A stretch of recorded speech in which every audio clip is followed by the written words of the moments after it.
Good morning students, I welcome you to the Shiva online class. In last class we discussed about the public corporation. So public corporation organization we discussed one.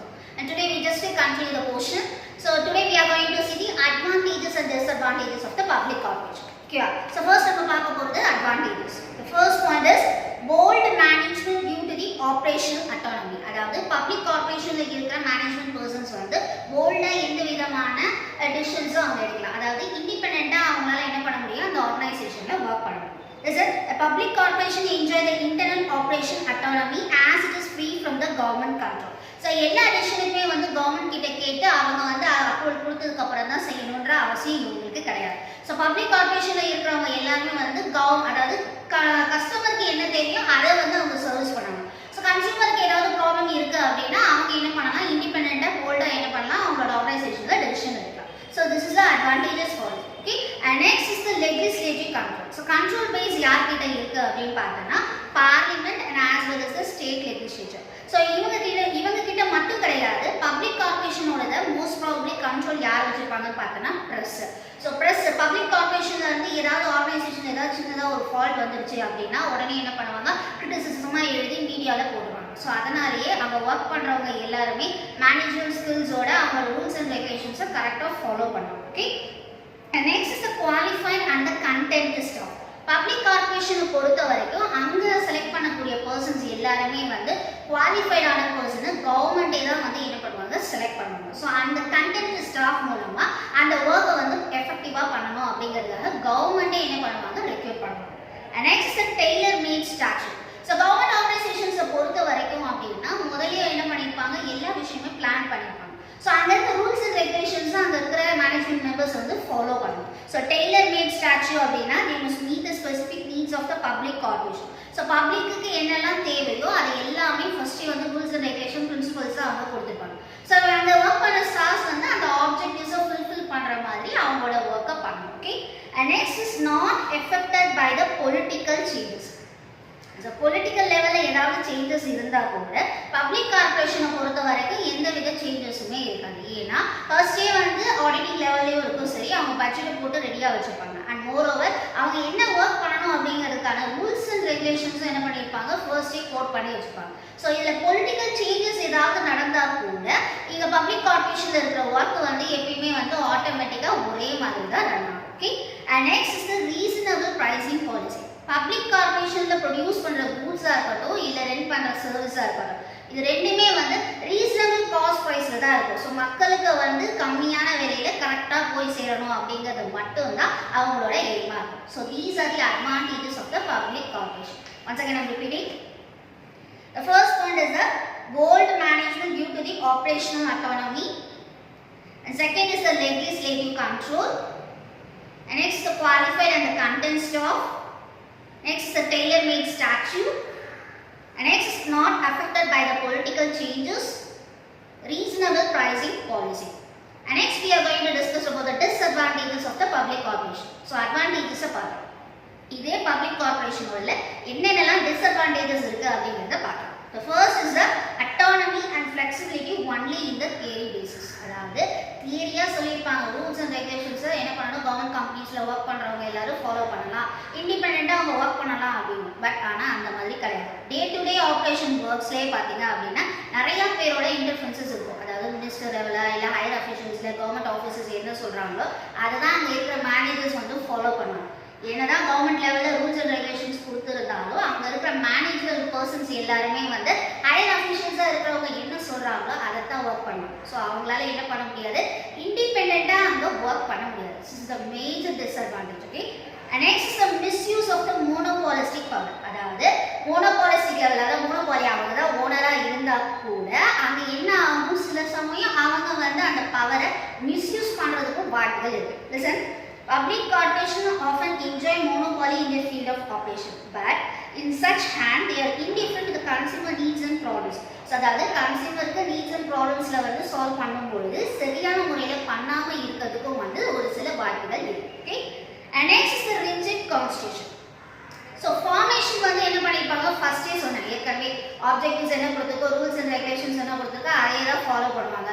Suppose சடனாக ஏதாவது ஒரு problem கஸ்டமர்ஸ்க்கு வந்திருக்கு, அதுக்கான chart அவுட்டை வந்து நம்ம பண்ணலாம் அப்படின்னு பார்த்தா அப்படின்னா ஸோ சேஞ்ச் பண்ண முடியாதனால என்ன ஆகும், it will take more time. அது உங்களுக்கு கன்சியூமரோட ப்ராப்ளமை வந்து நம்ம சரி பண்ணுறதுக்கு சரியான நேரத்தில் நம்மளால பண்ணி முடிக்க முடியாது. ஓகேவா, we cannot able to change the formation, so it is a very rigid constitution. Okay, and next is the low managerial efficiency. அதாவது சிவில் சர்வெண்ட் மூலமா பப்ளிக் கார்ப்பரேஷன்ல ஒர்க் பண்றவங்க வந்து நம்ம என்ன பண்ணலாம், மானிட்டர் பண்ணலாம் அப்படின்னு சொல்லுவோம். சிவில் சர்வெண்ட்ல இருக்கிறவங்களே வந்து சப்போஸ் எஃபிஷியன்டான பர்சனை வந்து செலக்ட் பண்ணல, அவங்களுக்கு இந்த ஒர்க்கை பத்தி எதுவுமே தெரியல அப்படின்னா என்ன ஆகும், அந்த இடத்துல அந்த ஒர்க்கு எஃபெக்டிவா ரன் ஆகாது. சும்மா வராங்க செக்கிங்க நம்மளும் ஒர்க் பண்ணுவோம் அப்படின்னு என்ன பண்ணுவாங்க, ஒர்க் பண்ண ஆரம்பிச்சாங்க. So this is one of the disadvantage, is low managerial efficiency. Okay, and next is problem of facing a special act. A public corporation cannot be formed with passing a special act. அதாவது ஒரு special act மூலமா தான் வந்து public கார்ப்பரேஷன்ல எல்லாமே work பண்ணுவாங்க. So இந்த மாதிரி இருக்கும்போது மக்களுக்கு ஒரு ப்ராப்ளம் வரும்போது அந்த ஆக்ட்ல இருக்கிற விஷயம் பிரகாரம் தான் அந்த கார்ப்பரேஷன்ல இருக்கிறவங்க ஒர்க் பண்ணுவாங்களே தவிர்த்து அவங்களோட நீட்ஸ் அண்ட் வாண்ட்ஸ் சாட்டிஸ்ஃபை பண்ணணும்ன்ற பேஸ்ல வந்து அவங்க பண்ண மாட்டாங்க. ஸோ அப்படி பண்ணும்பொழுது பார்த்தீங்கன்னா நிறைய ரூல்ஸ் இருக்கு, நிறைய ரெகுலேஷன்ஸ் இருக்கு.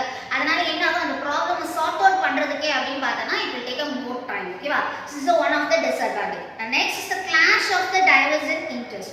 போர்ட் ஆஃப் டைரக்டர்ஸ் வந்து நிறைய கவர்மெண்ட் கம்பெனிஸ்ல இருக்கும்பொழுது ஒருத்தருக்கு ஒருத்தர் ஒரு டிபார்ட்மெண்ட்ல இருக்கவங்க இன்னொரு டிபார்ட்மெண்ட்டுக்கு உங்களுக்கு செட் ஆகல அப்படின்னு சொன்னா அவங்களுக்குள்ள என்ன ஆகும், கான்ஃபிளிக்ஸ் வர ஆரம்பிச்சிடும். ஸோ கான்ஃபிளிக்ஸ் வந்துச்சு அப்படின்னா அந்த இடத்துல ஒர்க் வந்து எஃபிஷியன்ட் வேல நடக்காது. So yeah, these are the disadvantages of the public corporation. Once again I'm repeating.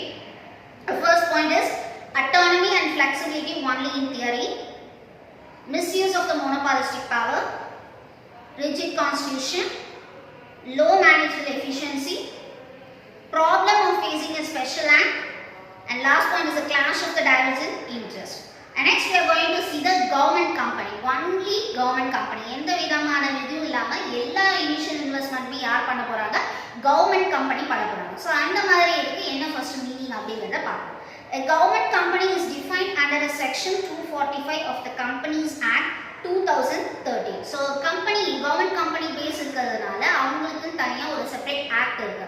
So கம்பெனியோட ஆக்ட் பிரகாரம் தான் என்ன பண்ணுவாங்க, கவர்மெண்ட் கம்பெனிஸை ரன் பண்ணுவாங்க. ஸோ இந்த கவர்மெண்ட் கம்பெனியில பார்த்தா அப்படின்னா இனிஷியலா அவங்க இன்வெஸ்ட் பண்ண வேண்டிய ஷேர் கேபிட்டலோட அமௌண்ட்டை 51% வந்து கவர்மெண்ட் தான் இன்வெஸ்ட் பண்ணிருக்காங்க. இதை சப்போஸ் பிரைவேட் கன்சர்ன்ஸும் சேர்ந்து ஒர்க் பண்றதுக்கு வாய்ப்பு இருக்கு. ஆனா பேஸ் வந்து இனிஷியலா இன்வெஸ்ட்மெண்ட் பண்றதுல வந்து கவர்மெண்ட் கம்பெனிஸோடது தான் வந்து அதிகமா இருக்கும். ஸோ இந்த இன்வெஸ்ட்மெண்ட் யார் பண்ணுவாங்க, இந்த இன்வெஸ்ட்மெண்ட்டை மோஸ்ட்லி பார்த்தீங்கன்னா ஃபுல் ஃப்ளெஜ்டாக சென்ட்ரல் கவர்மெண்ட்டும் அப்படி இல்லைன்னா ஸ்டேட் கவர்மெண்ட்டும் பண்ணலாம்.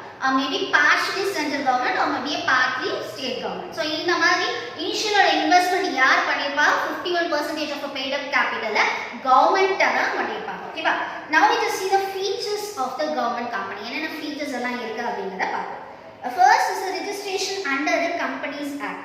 So Companies Act பிரகாரம் தான் என்ன பண்ணுவாங்க, இந்த கவர்மெண்ட் கம்பெனிஸை ரன் பண்ணுவாங்க. So there's a registration under the Companies Act 1956. As per the Companies Act பிரகாரம் லீகலா என்ன பண்ணிருப்பாங்க, ரெஜிஸ்டர் பண்ணதுக்கு அப்புறமா இந்த இண்டஸ்ட்ரியை ஓபன் பண்ணுவாங்க. ஓகே, அண்ட் இதுல யார் மோஸ்ட்லி இன்வெஸ்ட் பண்ணுவாங்கன்னு சொன்னா சென்ட்ரல் கவர்மெண்ட்டும் ஸ்டேட் கவர்மெண்ட்டும் தான். And next is the executive decision of the government. A government company is created by the executive decision of the government without seeking the approval of the parliament or the state legislature. அதாவது government கம்பெனியை பொறுத்த வரைக்கும் அங்க work பண்ற manager பர்சனை யார் பர்சனலா select பண்ணுவாங்கன்னு பாத்தீங்கன்னா கவர்மெண்ட் தான். ஸோ இதுக்கு வந்து அப்ரூவல் வந்து பார்லிமெண்ட்லயோ ஸ்டேட் லெஜிஸ்லேச்சர்லயோ வாங்கணும்ன்ற அவசியம் கிடையாது. ஸோ கவர்மெண்ட் என்ன பண்ணுவாங்க, டைரக்டா ரெக்ரூட் பண்ணுவாங்க. Okay, and next is the separate legal entity. A government company is a separate legal entity separate from the government. It can be acquire the property, can make a contract and file suits in its own name. So நான் ஏற்கனவே சொன்ன மாதிரி தான் லீகலா தான் அவங்க என்ன பண்ணுவாங்க, இந்த பிசினஸை ஸ்டார்ட் பண்ணுவாங்க. ஸோ அவங்களுக்கு ஒரு கம்பெனி நேம் இருக்கும் அண்ட் மோரோவர் அவங்களுக்குன்னு ஒரு காமன் சீல் இருக்கும். அந்த சீல் பிரகாரம் என்ன பண்ணுவாங்க, அந்த இடத்துல கான்ட்ராக்ட் பேஸ்ல சைன் ஆகும்போது போர்ட் ஆஃப் டைரக்டர்ஸ் அந்த இடத்துல சைன் பண்ணுவாங்க. Okay, and next is the whole or the majority capital provided by the government. So நான் ஏற்கனவே என்ன சொன்னேன், இண்டஸ்ட்ரி லெவலில் வந்து கவர்மெண்ட் கம்பெனிஸில் வந்து கவர்மெண்ட் தான் வந்து அதிகமாக இன்வெஸ்ட் பண்ணிப்பாங்க. அதாவது 51% ஆஃப் த பெய்ட் அப் கேபிட்டலை வந்து கவர்மெண்ட் கம்பெனிஸ் தான் இன்வெஸ்ட் பண்ணிப்பாங்க. மேபி மீதி இருக்கிற ஷேர்ஸ் வந்து பிரைவேட் கம்பெனி இன்வெஸ்ட் பண்ணுறதுக்கு வாய்ப்புகள் இருக்கு. Okay, and next is the majority of the government directors. Being in possession of a majority of a share capital, the government has authority to appoint the majority of a directors. So most probably majority of the share capital invest பண்ணியிருக்கிறது யாரு? Government தான். So அப்போ அங்கே இருக்க board of டைரக்டர்ஸும் majority யாரோட ஆளாக இருப்பாங்க? Government paste ஆளாக தான் இருப்பாங்க. Okay, and next is the own stock. A government company has its own stock except the government officials who are sent to its deputation. அதாவது எம்ப்ளாயீஸ் அங்கே ஒர்க் பண்ணுறவங்க எல்லாருமே வந்து மோஸ்ட் ப்ராபப்ளி கவர்மெண்டோட ஓன் ஸ்டாஃபாக தான் இருப்பாங்க. ஏன்னா ரெக்ரூட் பண்ணுறதே யார் தான்? கவர்மெண்ட் தான். ஸோ அங்கே ஒர்க் பண்ணுறவங்க மற்றவங்க யாருமே வந்து ப்ரைவேட் பேஸில் இருக்கவங்க யாரும் அங்கே ஒர்க் பண்ண முடியாது. Okay, and next is the free from the procedural controls. A government company is free from the budgetary, accounting and audit controls. இது எல்லாமே வந்து அங்க இருக்க கவர்மெண்டே போட்டு கொடுத்துருவாங்க. ஸோ அதனால அங்க ஒர்க் பண்ற எம்ப்ளாயீஸ் வந்து இதை பண்ணணுன்ற அவசியம் கிடையாது. Okay, and next is the accountability to the parliament or the state legislature. The annual report of a government company is placed before the parliament or the state legislature. அவங்களோட work என்ன அப்படின்னா budgetary போடுற வேலை கிடையாது. ஆனா அவங்க பண்ண expenses எல்லாத்தையுமே கரெக்டாக என்ட்ரி பண்ணி at last of the financial year complete ஆகும்பொழுது அவங்களோட அக்கௌண்ட்ஸ் அண்ட் ஆடிட்ஸை என்ன பண்ணணும்? பார்லிமெண்ட் கிட்ட சப்மிட் பண்ணணும். Okay, these are the features of the government company. Once again I'm repeating. The first is the registration under the Companies Act, executive decision of a government, separate legal entity, whole or majority capital provided by the government, majority of the government directors, own stock, free from the procedural controls, and last point is the accountability to the parliament or the state legislature. So government companies la irukka advantages disadvantages enna abingadha ipo paakalam. First we are going to discuss about the advantages. The first is the easy formation. A government company can be easily formed under the Companies Act just by an executive decision of the government. So government முடிவு பண்ணிட்டா உடனே என்ன பண்ணுவாங்க? As per the Companies Act பிரகாரம் ஈஸியா அந்த government கம்பெனியை அவங்களால ரன் பண்ண முடியும். Okay, and next is the internal autonomy. A government company can manage its affairs independently. So minister levelலையோ இல்ல மற்ற அஃபிஷியல்ஸ் பேஸ்லயோ இல்லாம கவர்மெண்டோட அண்டர்டேக்கிங்ஸ்ல இருக்கிறதுனால இன்டர்னலா அதாவது இண்டிபெண்டண்டா அவங்களால என்ன பண்ண முடியும்? ஒர்க் பண்ண முடியும்.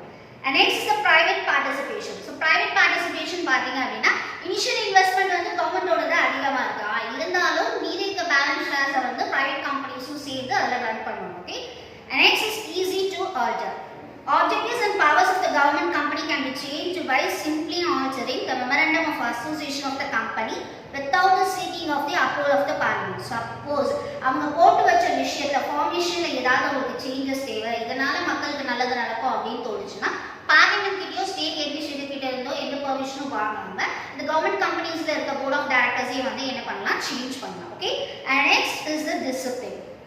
The government company is subject to provision of a Companies Act which keeps the management of the company active, alert and disciplined. அதாவது அங்க ஒர்க் பண்ற அத்தனை அஃபிஷியல்ஸ்மே எப்படி இருப்பாங்க? ரொம்ப ஆக்டிவாகவும் அலர்ட்டாகவும் மோரோவர் டிசிப்ளினாகவும் இருப்பாங்க. Okay, and next is the professional management. A government company can employ the professionally qualified managers because it has its own personal policies.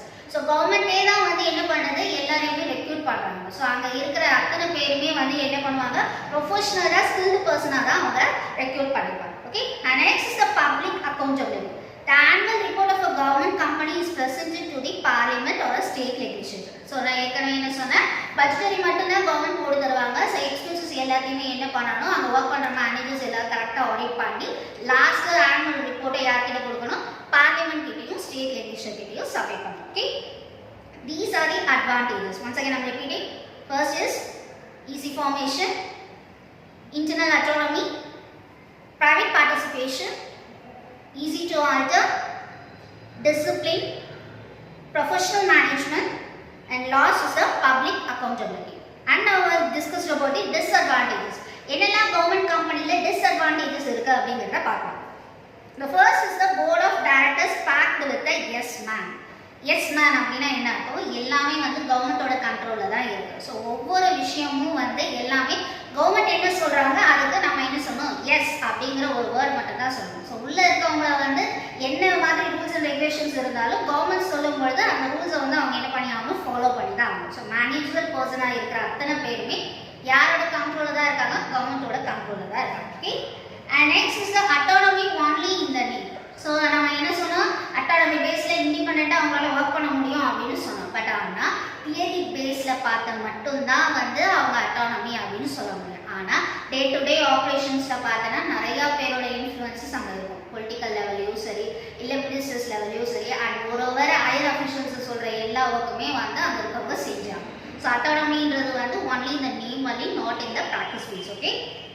And next is a fraud on the Companies Act and Constitution. அதாவது Companies Act பிரகாரம் தான் நடக்குது அப்படின்னு சொல்லுவாங்க. ஆனால் monopoly பேஸ்ல தான் இது இருக்குது அப்படிங்கிறதுனால ஒரு சிலர் வந்து தப்பு பண்ணுறதுக்கும் இங்கே வாய்ப்புகள் அதிகமாக இருக்கு. ஓகே.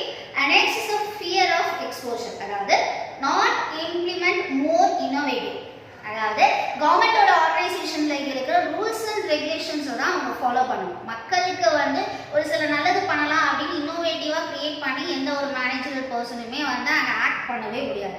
ஸோ ரூல்ஸ்னா ரூல்ஸ், அந்த ரூல்ஸ் தான் நம்ம அங்கே கவர்மெண்ட் பேஸில் ஃபாலோ பண்ணி ஆகணும். ப்ரைவேட் கன்சர்னில் இருக்கிறவங்கள மாதிரி கூப்பிட்டு வச்சு எல்லாரையுமே வந்து டிஸ்கஸ் பண்ணிலாம் டிசிஷன் எடுக்க மாட்டாங்க. கவர்மெண்ட் சொல்கிறத நம்ம ஃபாலோ பண்ணணும். ஸோ அங்கே பார்க்கும்போது இன்னோவேட்டிவாக எந்த ஒரு விஷயமும் அங்கே ரன்னே ஆகும். Okay. And last one is a selfish function.